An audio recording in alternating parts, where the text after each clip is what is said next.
Kevin Moeller, founder of kevinmoeller-unlimited.com, your one source for everything that you need to attract success in your life and have a balanced life in every area of your priorities. And so today I'm super excited to talk to you about year 2013.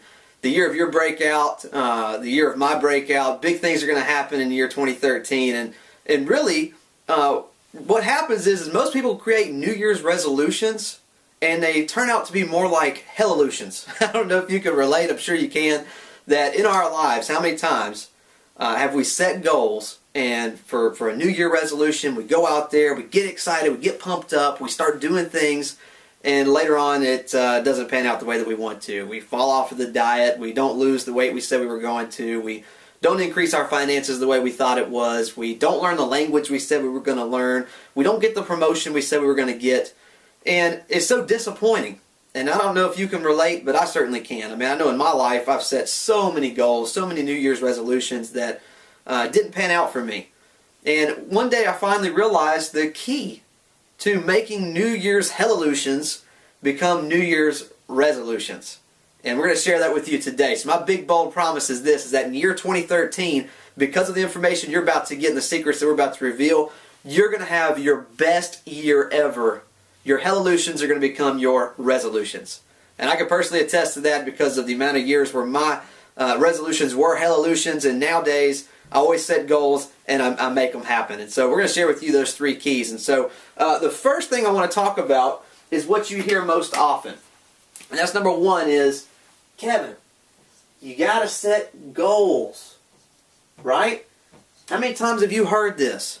I know I've heard this thousands of times. And I'd sit down intently and I'd create all of my goals, and I would just think about them, meditate on, do all the things that they told me to do. I would create the goals, and then next thing you know, I wouldn't accomplish them. And so it's not your fault. You've been led to believe that by writing goals, things are just going to magically happen. It's just going to pop out of the air. Well, I'm here to tell you that's not true. So let's put a line through goals. Here's what you're going to set. Okay, this is one of the three keys. Number one is you're going to set declarations. Okay, we're not talking about just making a goal, something that you might shoot for, that you might attain. We're talking about, we're going to write down declarations, things that you have to make happen. And here's why. Understand this about yourself. You are motivated by two things: pleasure and pain. So once you understand this, this is why goal setting doesn't work. Because just setting goals alone is not enough. Now, I think you need a goal, okay? But we're going to call them declarations, because these are the things that you need to set up for your life that you must accomplish to do two things. And we have to identify that for you right now. So number one, when you write a goal, which is a declaration, we need to figure out, number one, what is going to be the outcome that is going to give you pleasure? And then number two, what is going to be the pain associated if you do not accomplish your declaration? See, we do things for two reasons: to gain pleasure or to avoid pain. So why do we work out? It's painful to go to the gym to go work out, right? So why do we do that? Well, number one, to gain pleasure. We want to look in the mirror and feel good about ourselves, feel like we're accomplished, that we did something we set out to do. But we also want to do it to avoid pain. I never forget, years ago, there was a point in my life where I was going through some personal circumstances and another goal that I was telling you about that I didn't reach. And I got out of shape, big time. I mean, I'd gained like 20 pounds and my clothes didn't fit. I had to buy bigger clothes and I was just not in good shape. And I saw an old friend of mine at the beach, and he said, "Kevin, what happened to you? You got fat." And that pain made me turn around and get back on the path that led me to be in shape, to where people ask me nowadays, what's your secrets on getting into shape? And we'll talk about that in another video. But here's the deal. What is the pleasure and the pain that is associated with your declarations? So now you're going to write a New Year's declaration form, but also you're going to figure out what is the pleasure attached to each one of those, and what is the pain if you don't go through with it. That's the first key. Second key is create a habit-forming plan. Now, what do I mean by that? Well, here's what happens.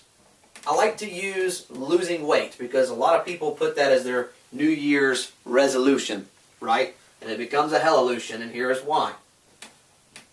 When you first go to the gym, you start to work out, but you create a plan that won't work long term.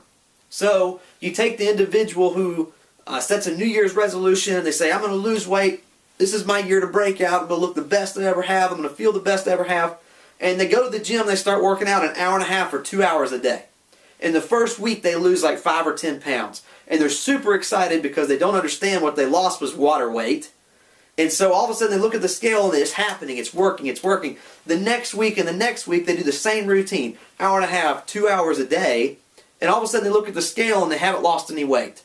And they don't realize that the muscle that they've gained weighs more than the fat that they've lost, and the water weight that they shed in week 1, they're not losing the same amount of water in week 2 and week 3, and all of a sudden they hit this disappointing place where the instant gratification is gone.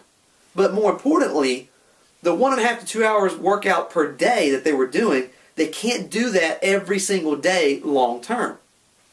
They miss number 2, which is you have to create a plan of activity that is habit forming, meaning something that you can discipline yourself to do on a daily basis. So I have people all the time that say, Kevin, how do you get in shape? Or, what are you doing? What are you doing? And I go to the gym all the time, and I'll walk in and someone will be working out, and I'll walk out done with my workout routine, and they'll say things like, Kevin, how the heck do you get in shape? You're barely here. You just got here, man. What are you doing? Here's the key, is it's a habit. See, I work out 4 to 6 days a week, and I work out about 30 minutes a workout, 25 to 30 minutes a time. So that's something that I can carve into my schedule, whether I'm traveling, whether I'm at home, whether I'm on a speaking engagement, or have a lot of coaching clients I have to deal with that day, or need to meet with people across town. I always can carve out 20 to 30 minutes a day to do my workout routine. That's how I maintain in shape. So it's not about working out 2 hours a day. It's not about these drastic big things that you can't follow through with. In 2013, if you want to reach the end of 2013 and reflect on all the declarations that you accomplished, then each one of them need an actionable game plan where you can form a habit. So here's what you do. You figure out, what is my declaration? What is my goal? What is the pleasure and the pain associated with that? How good is it going to feel when I accomplish it? What's going to happen to me if I don't? And what can I do on a daily or every other day basis, a small activity that won't amount to much at the beginning of 2013, but by the end of 2013 will allow me to accomplish my declaration. And that's your action plan. And then, of course, number 3, the third key, is accountability. You can't do it alone. Every successful person needs a coach.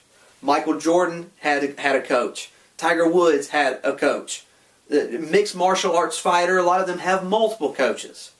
So you need accountability. You need a coach.